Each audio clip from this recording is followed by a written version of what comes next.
We have a new sponsor of ROAS. You Are Not Your ROAS is happy to welcome our primary sponsor, retention.com. If you love money, you're going to love retention.com.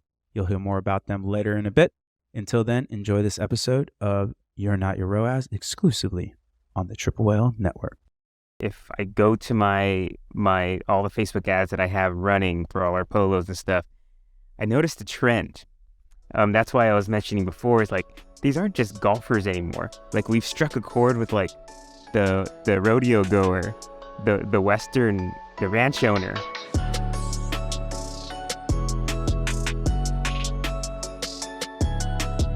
Welcome back to another episode of You Are Not Your ROAS. Not only do we have an in-person one, we have an old homie, a new homie, and now he's making these incredible t-shirts. We have some really cool stories around not only where you've been, Orlando, but where you're going, man. Your career arc is one of the most interesting things on the planet. So, ladies and gentlemen, Orlando Rios. Orlando, thank you for joining the show, man. It's nice to be here. It's a killer studio. Thank you. Yeah, also a fellow Austinite. For people that don't know, Orlando and I, I can't even remember how many years ago, used to work together on it, and you've just been on a warpath, man. So for people that don't know, you give us kind of like Orlando, the expedited version of kind of your career arc, because you've done so many really cool things and you've made so many big impacts. Yeah, I've done a lot of random things. I think my entrepreneurship started like around 19. Really? I didn't know that yet. Yeah, so I started my own music magazine.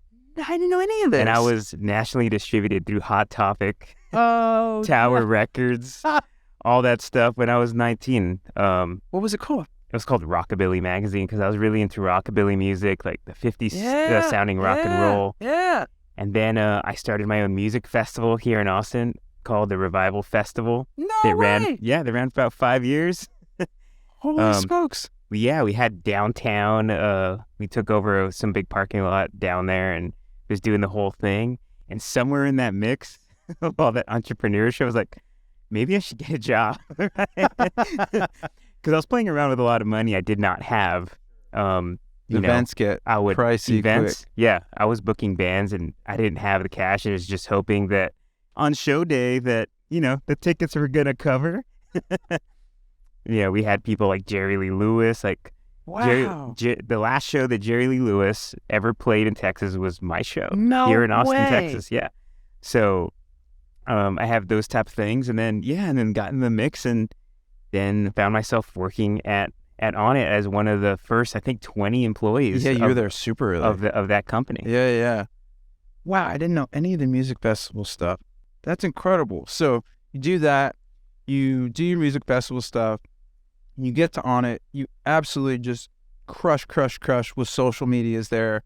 Really, really your vibe. And then what was the next step after On It? Because On It was an awesome experience, but it was crazy too, to be fair. It was crazy. Like, but I really give benefit to that experience because that's where I felt like I really fast-tracked my knowledge. Fair play. Because, being one of the first 20 employees, I saw what it was like at the very beginning, to where like you basically just depended on Joe Rogan to tweet to make sales days. Because if you didn't tweet, you were like, well, where's the sales? Like, Aubrey, can you send Joe a message, please? 100%. Yeah, and then we did so many things there. Like, it was crazy. So after about 5.5 years, I kind of was getting the itch, as a lot of people that are into entrepreneurship do, is they want to try something new. And then that next thing was like, well, I have all this marketing experience. I was running all the ads for On It on Facebook at that time. And I was like, well, why don't I just start a little marketing agency doing Facebook ads and copywriting and stuff. And so I started Dropkick, and it was kind of a weird thing. We did the standard, where you have clients and you manage their ads. We did something a little bit different and turned marketing assets into a shoppable experience. So we were probably one of the only, if not the only, marketing agency that was on Shopify. And you can go on the site and actually, I need ad copy for my Facebook ads. Buy it like that, just like you're buying a t-shirt. I need a pro setup. You can buy it right there. Yeah. Easy. Make a split decision on it. So I was doing that. And of course, around the 5.5 year mark, just like before, I was like, I want to do something different. And then comes Raised by Coyotes, which is my favorite thing by far that I've done so far. Yeah, and for people that don't know, there are these amazing, like, I was actually just talking to you offline, like, the quality of the fabric, the fit, the lightness, the styles. You absolutely nailed it. How did you land in apparel? Like, because when you were thinking, okay, cool, Dropkick's great, we made a bunch of people a bunch of money, and now I'm ready for my next journey. How did you decide on what that was going to be, knowing it was going to be some sort of entrepreneurial venture, but how did you land in apparel? I don't know. I didn't know anything about creating apparel, what's called cut and sew. If you're not familiar with apparel, what that means, where like instead of just getting blank T-shirts and putting a screen print on it, right? Like, you're literally having everything done, cut and sew, right? Didn't know any of that. I just got really into golf. I've been into golf for a while, but over like pandemic times when there was nothing else you could do but go outside and play golf, I got really into it, and I kind of decided that it would be kind of cool to have my own little golf brand. It didn't turn out exactly what I was thinking it was going to be, and we can talk a little bit more about that in a minute, but like it turned into what it is, and I had to learn what a tech pack was, get samples, how to find overseas manufacturers, because unfortunately in the U.S. we're not really good at that here. We're not really good at textile creation. So having to figure all that out, and of course make my first big bet, sending money overseas, hoping the stuff shows up and it shows up good. And yeah, that's how it kind of got started. So crazy. So give people the pitch, the elevator pitch for. So it's coyotes. I like to say coyotes. Okay. People say coyote. I say coyote, but I want to be respectful. I like coyote. It sounds cooler. Because it's more Western. Yeah. More cowboy. Yeah. It sounds better, rolls off the tongue better, I agree. Personally. Raised by coyotes. I like that. Yeah. So that's what I always say. Where's the name come from? And then 2, give people the elevator pitch of what the brand is, what it stands for, et cetera, et cetera. Yeah, Raised by Coyotes. Actually, I had the domain name before I even came up with this company. How it all starts. Every single business. Yeah. What domains do I own? I don't remember where I heard it. Raised by Coyotes or Coyotes, whatever. I was like, oh, that's a cool domain name. It is. And at the time I was still playing music and stuff. It's like, that could be like a band name. You could definitely, or album or something. I'm gonna buy that domain, hold on to it. And then actually, where it all clicked together, I was playing golf at Morris Williams Golf Course here in Austin, and there was a par 3, and there was a coyote on the green, just rolling around like a dog, like just having a great time. That's so, not a sign from the universe. So I was like, yeah, I'm gonna hit. So we hit, balls land on the green. Coyote doesn't care. He doesn't care at all. And one of the guys I was playing with, just a rando, was like, "You're gonna go up there?" And like, yeah, he's fine. He's not going to mess with us. He's like, man, you must be Raised by Coyotes. It's like, I actually owned that domain. No. Yeah. And then I kind of like, golf shirts. Huh. That might be fun. The universe is tossing you softballs here. Yeah. And so that's an awesome origin story. That's how the name started, and I mix it together, and there we go. That's a really rad origin story. Okay. Give the people the elevator pitch. Yeah. So, it's not just golf apparel anymore, and we'll talk about that. It's what I like to say. It's just Southwestern apparel, outdoor apparel.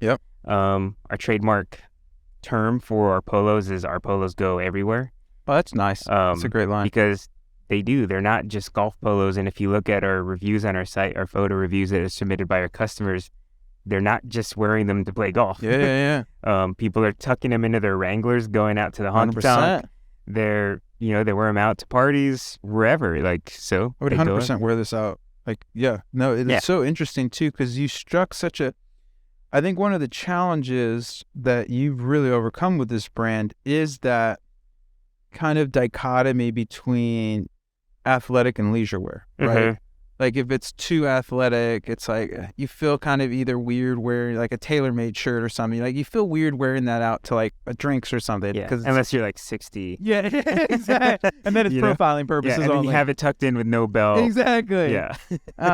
But you've struck such a cool balance, and I think a lot of that has to do with not only the fabrics. I think you absolutely nailed the fabrics, but the design inspo. You really kind of held true to like that really cool Southwestern vibe, but then you also start branching out into like, where does all that design inspo come from? Because almost every shirt I loved. Like it was, you nailed the designs. So, I mean, if you're on the internet, if you're a golfer, chances are you've seen there's multiple golf polo brands. There's new ones popping up every single day.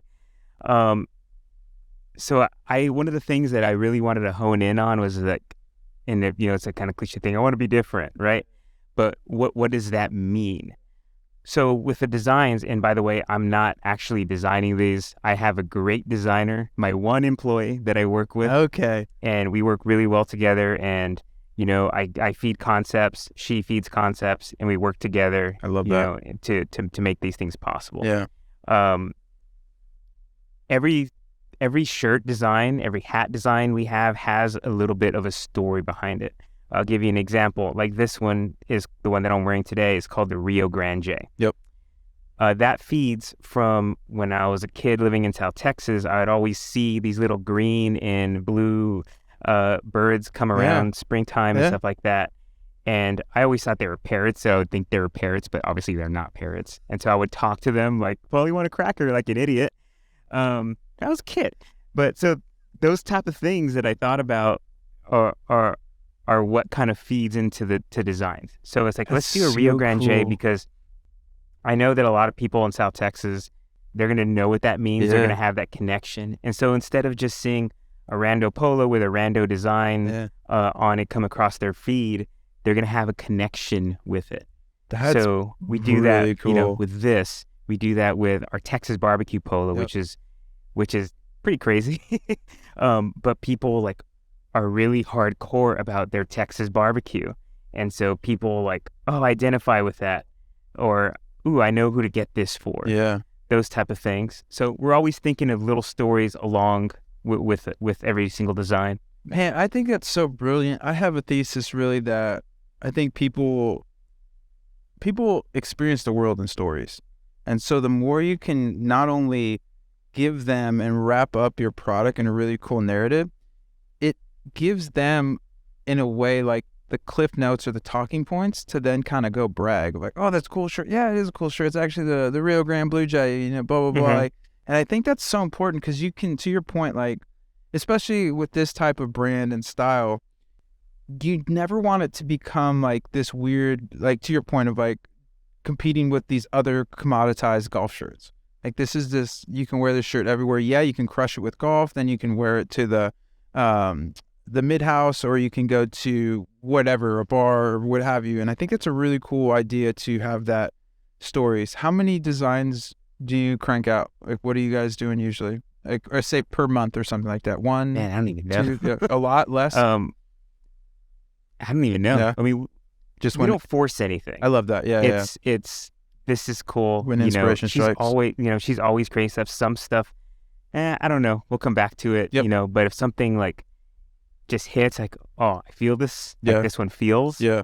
We'll do it. So, how did you accomplish? Because one of the pitfalls, or not pitfalls, but maybe headwinds. I'm trying to think of a less aggressive word, but inventory risk is crazy and sizing is crazy, right? Those are the two things that like I want. All the things that you said are the reason I wanted an apparel brand, and inventory risk and sizing are like the two things, especially too because you have these different colorways. You have like, how do you deal with that? Oh man, there's been mistakes all. It's a headache, right? Yeah. Of course. Even recently, which I'll give you an example of.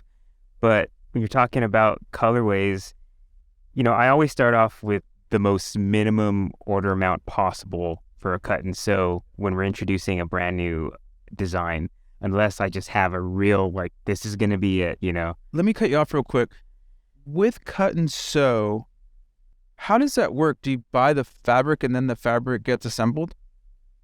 So, we're working with a full-on textile manufacturer. Oh, wow. So they do the whole thing. So, we build what's called a tech pack, which shows, where we want it cut, each measurement, the sleeve, the collar, what buttons, like we even have these little buttons engraved. Like, it looks gorgeous. Like every little thing. And then we go around to samples to make sure that the colors appear exactly how we want it to appear. Yep. once they do all that stuff, then you and buy we a approve rim. the bulk, then they just, they do everything. Okay. But, Yeah. Okay, that makes 10 sense. Okay, sorry, I totally derailed us. That's fine. We were talking about getting sizing About risk, inventory risk. Yeah. risk. Yeah. So, we take those, and then obviously we learn from our customers what's popular. Yep. And, we have some designs that we've reordered, and the orders keep getting bigger Yep. and bigger and bigger. And that's how we kind of deal with that in a safe space, because I'm not VC backed. Yep. I'm using my own cash to front this thing, and just making calculated choices there. Now in sizing, that is one of the hardest things to get right. For the majority of this company's time, we've kind of stuck with the same sizing. And I noticed, I highly pay attention to return rates. I use a loop to tell me what's going on. And I noticed that we were getting a lot of exchanges in that XL to 3XL range, mainly the XLs and the 2XLs, for being too big. Interesting. So I was like, okay, well maybe, and I'm not a grader, which grading is called when you take the measurements for a shirt and you build them out for every other size. Got it. And how it steps up or steps down. So an analogy might be like taking a recipe and then making that recipe for 4 people, 6 people, exactly. 8 people. Like a lot of times it doesn't scale like linearly, so you have to have these really nuanced calculations, right? Yes, absolutely. So I obviously don't know how to do that. So I hired a grader initially for the first thing, but now I was having this issue here with these sizes. So me being the person that really wants to learn how to do something, I was like, well, I'm going to try to fix this myself because I want to learn. So I was there on the kitchen table with tape and, figuring it out. And I was like, all right, this is going to be our new sizing here. And I was like, this is going to be great. And well, the sizes below large are, perfect. Made a huge ass order, and these XL, 2XL, and 3XLs are significantly smaller. Oh no. And so actually right now in this period of time, I'm seeing a lot of returns and exchanges because of that, because I made that mistake. And I know I made that mistake. But I learned a lot during that period of time. That's a positive. But I'm also gaining trust from my customers, because what I'm doing is making their return process extremely simple. 100%. So if I know that they're returning because the sizing was too small or too big, I'm saying, you know what? Keep that one. Give it to a friend. We're sending you one, and the size that's up, dope, free of charge. And every single person we've done that to is like, this is the most amazing customer service. That is amazing. We're going to be back. We're going to tell our friends. So, you're going to have mistakes. Just turn it around and try to make a positive out of it while you can. That is some really, really awesome customer success. That would make me really happy. Like if I missed and hey, you know what? Give it to somebody else. No problem. We make up for it. That's a really cool take. The biggest pain point for a customer 100%. ordering clothes online is like, 100%. is this going to fit? And then you're going to make me go to the post office. 100%. I don't want to. 100%. No, you're spot on. And in a weird way, not that it was like quote unquote your fault, but it was a little bit like your fault too. So it's not even like it was their fault where they didn't know. So what a really astute observation that is. And that's why I'm also, especially in the apparel vertical, looking at those returns and exchanges can be because one, it's fantastic that the demand is so fervent that it's like, no, I don't, you messed up on the size. No, I don't want it. It's like, no, I want it. It's just, I want it to fit right. And it's like, okay, cool. So that's such a cool green light. What are you excited about next? Like, are you going to branch out into accessories? You're only going to stay shirts? Are you going to, where's the SKU going to go? Well, our polos are for sure our top seller. Our snapbacks, our cotton snapbacks are doing better and better. God, you have the hats. Yeah, they're doing better and better. Yep. But again, listening to the customers. If I go to my all the Facebook ads that I have running for all our polos and stuff, I noticed a trend. That's why I was mentioning before, is like, these aren't just golfers anymore. Like, we've struck a chord with like the rodeo goer, the Western, the ranch owner, those type of people. And a lot of them keep asking for, hey, can you do some button downs? Can you do some like long pearl sleeve snaps or something? Yeah, and the rodeo wear, the long sleeves. So yeah, we have pearl snap versions of our polos, like full on Western pearl snaps. With the same thought process of a performance fabric, obviously we need something a little more firmer, but with that same process so that you still get the comfort and the softness, but in a pearl snap you can wear everywhere, you know. For people that don't know, pearl snaps are kind of, how would you describe them? Like they're kind of like an iconic country. Yeah, it's a button, like it's a button dress down up shirt almost, button right? down shirt with, you know, just a more fancy button. Some sort of like pearl or not translucent. What am I trying to say? Iridescent type of button where it's like, it looks really, really cool. That's and then you get the little Western, you know, yokes, you know, those type of things and the little buttons, embroideries and stuff. Yeah. That's so interesting. That is awesome. You ever thought about a subscription model? Yeah, I mean, it's something I've thought about. Shirt of the I don't month know, or something? Yeah, I don't know exactly how I would run that, because but the price points aren't cheap, but they're not like egregiously expensive. Like, they're in a good area. Yeah, really very approachable, but you feel that you're still buying something of quality. Or that's the vibe I get. It's really good. I think you priced them perfectly. I would do some sort of subscription. I would love to have some sort of like subscription or club or something like that. Yeah, it's something I've thought about, but then there's like, okay, well, now we're going to have to hit and design everything. Now what? Yeah. Which, I mean, eventually, like, we're going to have to, that's one of the things, like, you know, we have a really good customer acquisition chain coming in constantly. But like, you know, you need to sell to these people that have already bought everything again, right? So that's stuff we need to work on. Yeah. No, I think that's one of the things that you actually do really well is there's a big variety on the site where I can give you money in a lot of ways and I don't feel like I'm buying like the same pair of socks because I do buy the same pair of socks, but obviously I don't want the same t-shirt, right? You want to have some variety. So I really like that. We were talking offline before we jumped in the studio when we were jamming about the Masters because I asked you if there's any athletes repping Raised by Coyotes. You got to tell the listeners the story because it's so crazy. For people that don't know, the Masters is one of the 4 biggest, or it's a massive PGA event. Like it's my favorite my favorite golf tournament of the year. You get the little fancy green jacket at the end, et cetera, et cetera. Okay, so with that being laid out, give us the spill the tea. Yeah, so this year's Masters was an incredible one. Jon Rahm ended up winning. Every year, the Masters, they have the pros, people that are on the PGA Tour. They invited some live golfers this year. They have this set of amateurs. So they invite 7 to 10 amateurs, and they're going for what's called the low-am of the Masters. They're never thought to be actually going to be in the mix. One hasn't been in over 20 years or something like that.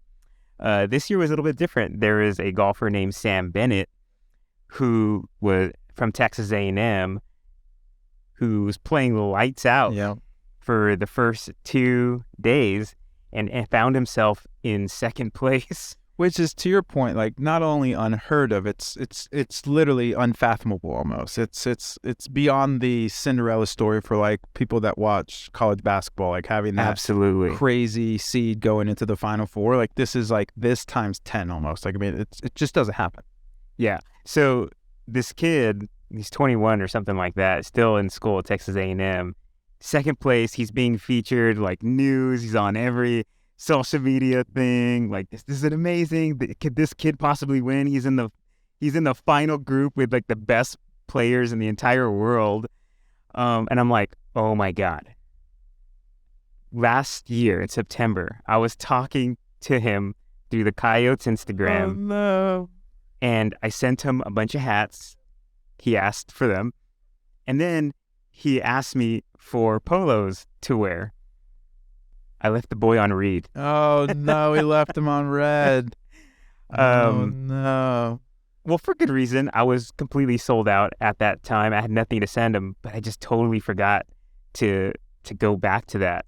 And, you know, not saying that, he would have been repping and everything like that, but there's that what if. Oh, well, there's that what if. Or I could even have paid for a sponsorship then, which now it's probably out of reach. Yep. But could you imagine? That's like so amazing. Wearing these crazy fun designs. Dude, like play. This would absolutely play. It would have been the talk of the whole tournament. 100%. That's amazing. Yeah, messed up. Yeah. Sometimes you get the bear. Sometimes the bear gets you.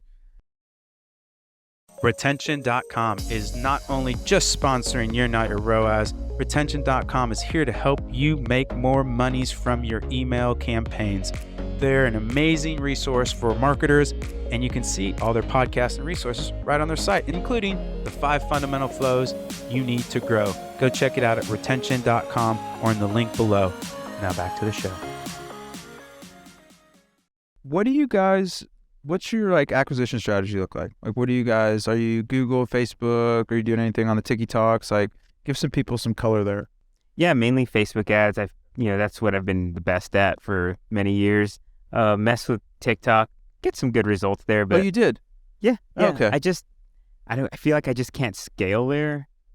I don't know why. Like, it just everything dips out quick, and I'm like, I don't have the energy to keep going, But 100%. That's one of the challenges I think that TikTok's facing right now is all things being equal. And for sure, there's definitely like some big success stories there. Not saying that's all fake, but all things being equal, man, if you can get your Facebook ads cranking, it's just way more productive because they live so much longer. Like the life cycle so much longer, where it's like you get a TikTok ad pop and you're like, oh my gosh, I'm a god.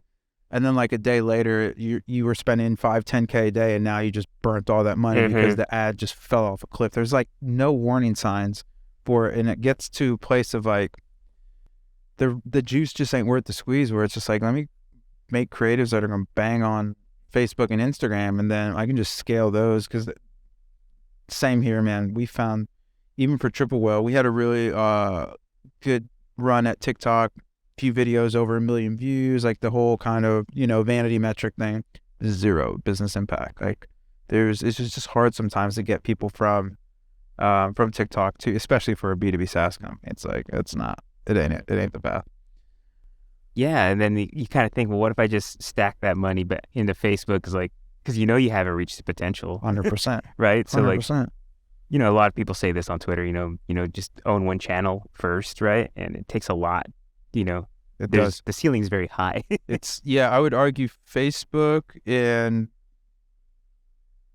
Google-esque. There's YouTube more specific than Google proper, but like two massive ceilings, man. Yeah. Two massive I haven't messed ceilings. around with YouTube too much, but like Google, I think of Google kind of as a cleanup strategy. Yeah, exactly. People see our stuff in feeds or whatever. They see our crawfish boil polo on the feed. They're going to, well, where would that come from? Crawfish polo. Oh, yeah, there it is, like Google Shopping, right? 100%.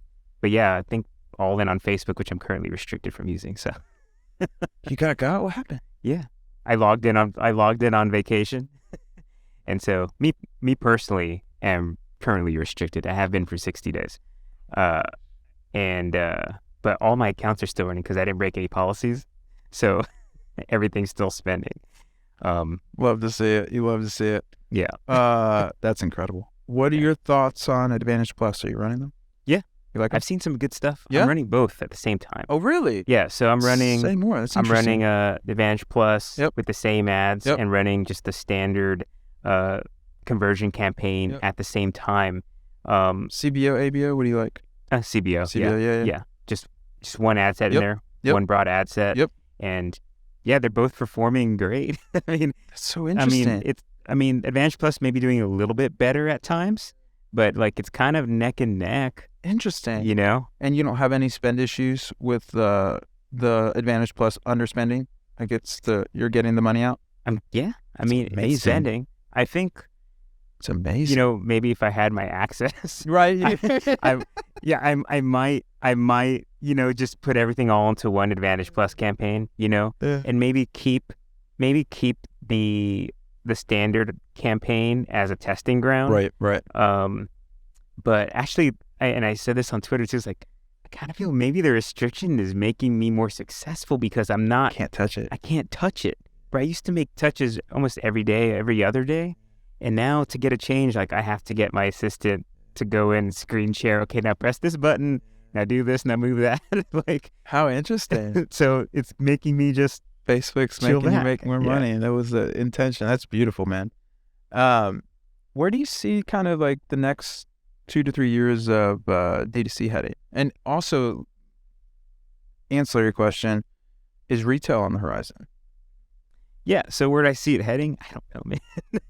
I just like the thing that I hate, and as we talk about, Facebook is the high ceiling, is like, as I'm learning with the restrictions and stuff like that, it's like you can't really depend on that. Yeah, it's not fair play. good to. Fair play. And kind of always thinking like, okay, if you lose that acquisition channel of Facebook advertising, like, where are you? Where is that customer going to come from? I think those are things we need to think about and make sure that we have locked down, or just have some kind of plan in place. I mean, I think DTC is just going to continue to grow. I mean, I don't think that's going to change. But in terms of retail, I think you should go into retail. We started doing it. We have about 30. Oh, you already are in retail? Yeah. Oh, I didn't know that. Yeah. It's something we kind of started awesome. Over the last year. How you're growing so fast. Yeah. So we have over like 30 different boutiques. Like, we attract boutiques, like Western boutiques. That's so cool. Which is cool because I don't want to have to try to get into PGA Tour Superstore, yeah. Like against all the other golf brands. Exactly. So we're in all these boutiques that is across dope, the country. dude. So that's kind of my plan, is I want to be in boutiques. Yeah. Maybe some outdoor stores, which we are in some outdoor stores. Yeah. But I like being in those small shops. I like that a lot. That is a vibe. Take me through kind of the retail process. How did you score? How do you get in? How do you deal with inventory? Because you have to ship them because they're hanging it, right? It's not like they're drop shipping it from the store. You're actually shipping them inventory, right? Yeah. Give me some color there. Tell me what that experience is like. Yeah. Well, all that acquisition is coming in from our ads. Like, so the same people that come in and buy for got it. For direct to consumer, they're coming in. Hey, do you also do wholesale? They're coming in that way. Interesting. So what I did, I just made a second Shopify store, a really simple wholesale store, and our fulfillment company that we used uses Ship Hero. Yep. And so those two stores are connected to the same inventory as long as you use the same SKUs. So the inventory is all perfect. Order comes from wholesale. It draws from the same inventory, and then everybody's happy. Yeah, just everything goes out. It's super fluid and easy. Oh, that's a sweet setup. Amazon, are you on there yet? Do you like Tried it? Okay, yeah. Let me know. Fees are too high. Yeah, doesn't make sense. I don't like it, and I think I'm not gonna do it. Yeah, I've had mixed reviews from it with people, and definitely vertical dependent. I haven't had anybody really super bullish on it that is apparel. Actually, now that I think about it, I can't remember if True Classic has a big Amazon presence or not. I have to ask Ben again. But Amazon's also a lot value based. Like, people don't want to spend, like, it's a race to the bottom in price. Oh, that's so well And put. I don't want to do that. So well put. Yeah, I found the people that do the best on Amazon are usually like select SKUs. Like, very rarely do I know people putting their whole Shopify SKU set on Amazon. And to your point, like, I mean, because arguably that's the last bastion, right, is luxury. I can't think of any other products that you can't really get on Amazon besides luxury products. Everything else is there. But you're right. It is like I almost equate it to buying an iPhone in Costco, where it's like, it's not like it's a horrible experience, but it's just in this like massive warehouse. There's like $1 million scotch over here. There's a $1.50 hot dog over there. Like, it's a very like where am I? Confounded environment, right? But you still get the same product. Whereas when you buy an iPhone in an Apple store, it's like this incredible experience, right? Exactly. And so I think that's kind of the same viewpoint too. But the pushback is we'll go where the people want to be, et cetera, et cetera. But I think you're right, man. I think D2C and retail is kind of the two big pillars. I don't know. Amazon, to your point, it feels very, like you said, value driven, which is basically saying most of people's decisions are going to be a function of price. It's a faceless relationship with the customer. That's another that's another great point where you don't really own that relationship as much as you do because you're transacting with Amazon, not the store. It's a really good point. Yeah. And it can't build those relationships, like with the sizing issue that I had, right? That's where they feel really good about it. Can't build that. That's impossible there. That is a really good point. The sizing is a really good example. How does email and SMS factor in? So I'm new to SMS. Oh yeah?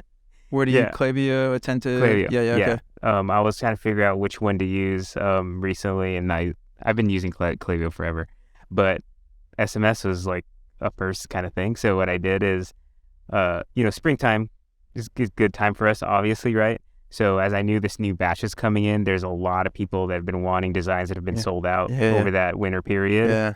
So, sent out the email, sign up for our SMS, you'll get the first thing.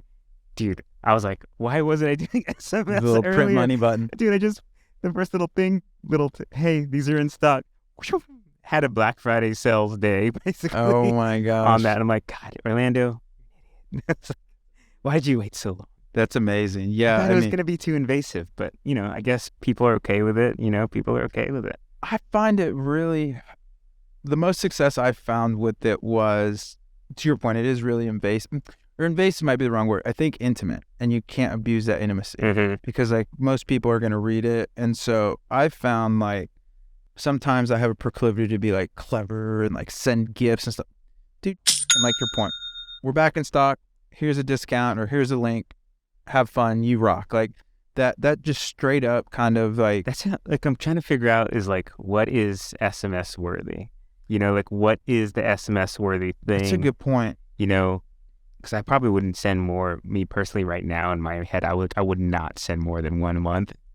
Yeah, I think you could get by with 2, but yeah, you're right. I mean, the other thing too is you could start to get into some interesting segmentation things where it's like, the people that really love the brand are probably going to be a little bit more receptive to multiple communications versus, first, second purchasers might be on the, that's a really good question though. I don't know where I would land. I mean, I guess at the end of the day, you can kind of, this is what I used to do for email was you kind of push the line, but really watch that either unsubscribe rate or spam complaints. Yeah. And then if you see that really start to differ from baseline, you're overselling. I had a brand I was working with and hired this kid for email who was actually really good. But he was also of the ilk of like, we should send an email or like, we're not sending enough emails. Like, oh my gosh, this is great. And like the first month was like revenue was incredible. And then I looked at the list health and it was like, dude, half the list was gone because it was just absolutely over. But that's a really good question. I don't know what the answer to that is in SMS. What are you excited about? What are you excited about for the brand personally? What do you got going on? I'm just really excited for like the new things like the Pearl Snaps. I think those are going to kill it. Those will be a higher, very bullish, on higher those. Price point, very bullish on even those. more margin. Like these polos are a great margin. Like those will be even better. But like what makes me so excited is the acceptance of the brand, and I feel like there is, everybody talks about community. Like I feel that is kind of starting, like that's coming, and that just makes me all buttery inside, man. Dude, absolutely. I think there's something so crazy that I have yet to experience, but you're kind of exuding this emotion that I've kind of encountered with people that make apparel and or jewelry. Like there's just such a vibe of, dude, I fucking made that shirt and that guy's wearing, because it's so intimate, right? Like it's like, I mean, definitely putting something in your body is definitely intimate, but you eat it and it's gone. Where it's like, this is like, I'm repping this. Like look at me. Like this is, it's such a cool, like, it's very cool. When I learned, and I told myself before this, like, you'll know you have something when you start running into people wearing your stuff. And that started to happen, within the last year or so. Go to a golf course, father and son wearing my polos and getting to go up to them and say, hey, where'd you get that? And they talk to them. Randomly in New Orleans a couple of months ago, walking down the streets of New Orleans, not expecting to see one of my polos there. Saw a dude walking by. I was like, talk to him, ask him what he loved about it, all that kind of stuff. So that's the really fun part. And I think you start seeing the saturation where you start seeing it places. That's money, man. That's money. I think that's kind of been my little heuristic for people who ask me like, oh, when should you turn on paid or when do you have product market fit? It's kind of basically what you just said, where it's like once you get to kind of a critical mass, and depending on your economics, that critical mass number might be different. Maybe it's 50 people, maybe it's 100 people. Once you get like those 50 to 100 people, like evangelist, like you're gonna take the Raised by Coyotes shirt out of my dead cold hands, that's when I think you really know that it's like, man, we have something here. There's some lightning on the bottle, and we should scale it. What else do I got for you? Give me some of the what's all the haps with the WWE? What's going on there? Is McMahon? He went with the weird porn stash. He's gonna get bought out. Is the UFC deal still in motion or no? I think that happened already. Oh, it did. So they did with buy Endeavor. Is it called Endeavor? Yeah, or something like so that? So they bought it. Yeah, I think so. So now it's like kind of like a unification thing. But I'm not much of a WWE anymore. I'm more of an AEW. Oh, what is this? I don't even know this one. AEW is a new organization that started a couple of years ago. Of course you have a new org. They're on TBS. Okay. Chris Jericho's there. Okay. Some of the old WWE so big dudes. names then. Yeah, some of the big names are there. It's great. It's like, it reminds me of wrestling in the 90s. Yeah, like that was my jam. The characters are more outlandish, and there's actual winners to matches, whereas WWE, it's like always disqualification or whatever. Sus. WWE is very like more child centric. Okay. Whereas AEW is more of like, we know you watched wrestling in the 90s and the 2000s. Like, we're going to give you that product, that extreme, but with the crazy characters. I love it, man. I watch it every Wednesday night. There was something around, I think it was WWE, but I can't remember. They were going to implement like some semblance of like betting. Like, how would you bet on scripted stuff? That sounds like a terrible idea, right? Yeah, McMahon back there changing the storyline because he has a proxy bet going on. Exactly. I know this one's going to win. No, I mean, the reason I bring that up is because I find it so fascinating. Not only that whole, because I know you're just super seasoned and really knowledgeable about that, but what Logan Paul and KSI are doing with it, where it's just like, dude, like all of their little matches are essentially like a prime, like just perpetual prime commercial, right? Yeah, I mean, like, Logan Paul came out at WrestleMania with his I forget the name of his partner. The KSI. Yeah, KSI. Okay, yeah, in the bottle costume. It's like, incredible, right? Yeah, like there's a whole commercial the entire time. He does the little moonsault off the top rope. He's not bad, and that's got to suck for some of the talent that they've been doing this for years. It has to be horrible. And like, this dude gets the line, prime spot. Just not, and is actually like really good at it. It's really good, yeah. Like, that sucks. I think there's probably a lot of, especially with that kind of controversial YouTuber, a lot of overlap from that to being kind of like a ham or a heel in the ring, where because there's just this bigger than life thing. Not to go down too far down the rabbit hole, but Snoop is also pretty good. Yeah, I've been pretty impressed with Snoop as well. He's everywhere, man. I didn't see that coming, but that's funny. AWE, I have to check it out. How are you using AI? Are you playing around with ChatGPT at all? Or anything like that? I am a little bit. Like, I try a little bit, but I don't. For me, it's like not that into it. Like, I'd rather just do what I want. Do you ever see a time where like you're gonna have like designs inspired by AI, or like some of the stuff in Midjourney? I don't know if you played Midjourney yet, which is like I've seen it. Yeah, it's crazy. I mean, I think it's inevitable. It's crazy, right? It's inevitable that it's gonna be a big part of our lives. Yeah. Am I willing to accept that? I don't know if I want to. Dude, I'm with you. We go back to like the personal relationship thing. It's like, that's all gone. Like, personal relationships with your employees, your creators you work with, that's all gone. Now it's all robots. Weird. I don't think that's fun, personally. I don't want to live in an entire AI world. But I mean, yeah, I'm open to working with it, I'm with you, man. I think the challenge is, because I just wrote something and it was like good-ish. I'm a decent writer. And then I ran it through ChatGPT twice. ChatGPT 4 to be more specific. And so I'm with you where I think it's kind of, because we're kind of the same age, I think this is like the internet, but even more impactful, because the internet didn't necessarily displace knowledge workers. It definitely displaced like blue collar people, et cetera, et cetera. But AI's like getting to a place of like almost a replacement for intelligence. It's like the really smart person you can just blast ideas off of, or this or that or the other.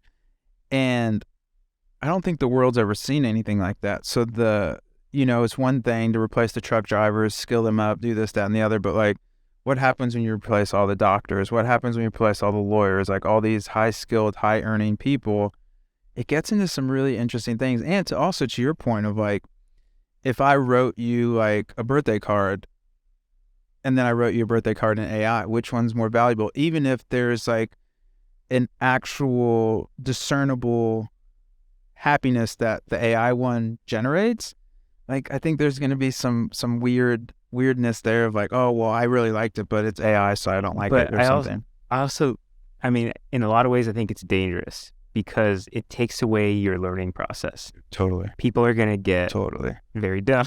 Totally. And remember how we were talking about earlier about our dependence on Facebook? If Facebook cuts you off, what are we going to do if we get so dependent on this AI and then it stops working, or breaks down, cyber attacks or whatever, so well put. Cyber warfare, what if our next war is over AI? Dude. And, we get fed incorrect information. That's the other thing is, so that's my big thing. Playing with a little bit of fire there. Yeah, exactly.